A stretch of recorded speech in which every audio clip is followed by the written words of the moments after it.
আমার বিরুদ্ধে চক্রান্ত করে একটা এআই ভিডিও বানিয়ে পাবলিকের কাছে তাদের ফেসবুক আইডি থেকে বা প্রেস কনফারেন্স করে আমাকে মেলাইন করার জন্য বা আমার পার্টিকে ছোট করার জন্য, ভোট ব্যাংককে নষ্ট করার জন্য আইনগত ব্যবস্থা নিতে বাধ্য হব।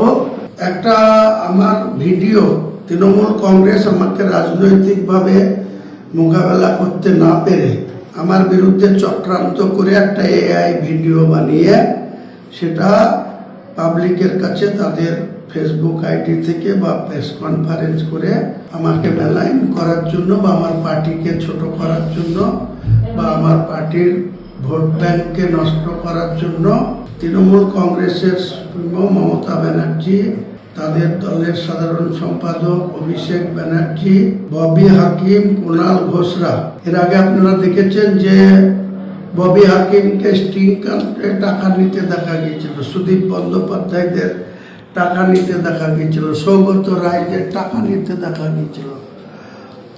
তারপরে দুজন প্রয়াত হয়েছে, সুব্রত মুখোপাধ্যায়, সুলতান আহমেদ, তাদের নিয়ে আমি কিছু বলতে চাই না। কিন্তু সেই ববি হাকিমদের যে স্টিং কাণ্ডে টাকা নিতে হয়েছিল আজ পর্যন্ত তা মানুষ জানতে পারেনি। টাকা নিতে দেখেছে কিন্তু তার কি হলো সুরাহা আজ পর্যন্ত জানে না।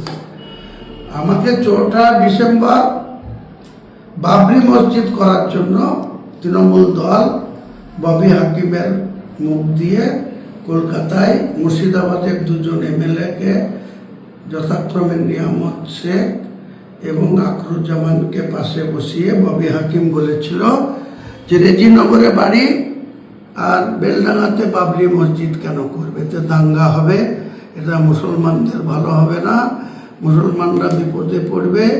তাই তৃণমূল কংগ্রেসের সাথে সম্পর্ক ছেদ করেছিল, ববি হাকিম ডিক্লেয়ার করেছিল। আজ পর্যন্ত আমাকে অফিসিয়ালি কোনো চিঠি দেওয়া হয়নি, কোনো কিছু করা হয়নি, কিন্তু আমাকে সাসপেন্ড করেছে।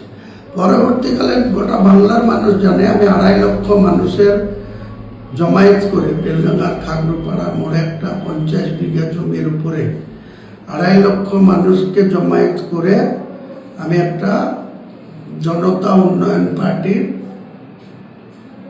ওপেন করেছিলাম। পরবর্তীকালে সেই জনতা উন্নয়ন পার্টিটা আম জনতা উন্নয়ন পার্টিতে রূপান্তরিত হয়েছে। ইলেকশন কমিশন সেটাই আমাদের অফিসিয়ালি রেজিস্ট্রেশন করেছে এবং আমাদের পার্টির লোগো হুইসেল চিহ্ন, বাঁশি চিহ্ন হয়েছে।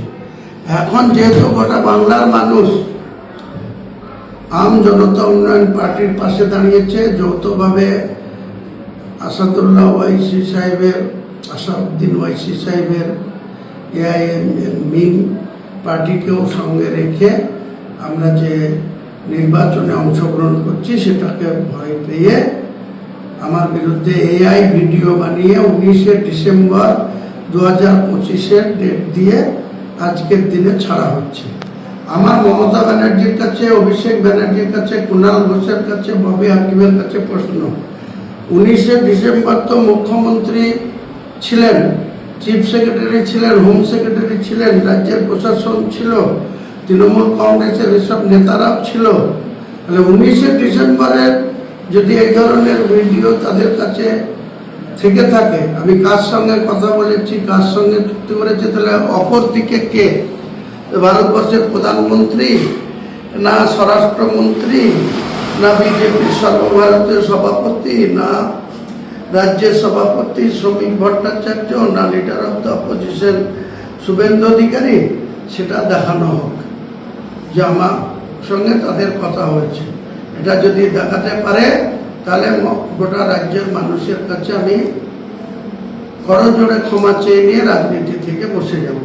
আর যদি না দেখাতে পারে তাহলে আমাকে বা আমার পার্টিকে ছোট করার জন্য, বাংলার মানুষের আমাদের সম্মানহানি করার জন্য যে প্রকাণ্ড করছে মমতা ব্যানার্জি, অভিষেক ব্যানার্জি, কুণাল ঘোষ, ববি, তাদের বিরুদ্ধে আমি আইনগত ব্যবস্থা নিতে বাধ্য হব বা আমার মান সম্মানের যে ক্ষতি হয়েছে, আমার পার্টির যে ক্ষতি হয়েছে সেটার ক্ষতিপূরণ হিসেবে তাদের বিরুদ্ধে মানহানি মামলা অনারেবল হাইকোর্টে করতে বাধ্য হবে। হয় প্রমাণ দিক আর নাহলে মামলা খাওয়ার জন্য প্রস্তুত থাকুক মমতা ব্যানার্জি, অভিষেক ব্যানার্জি এরা।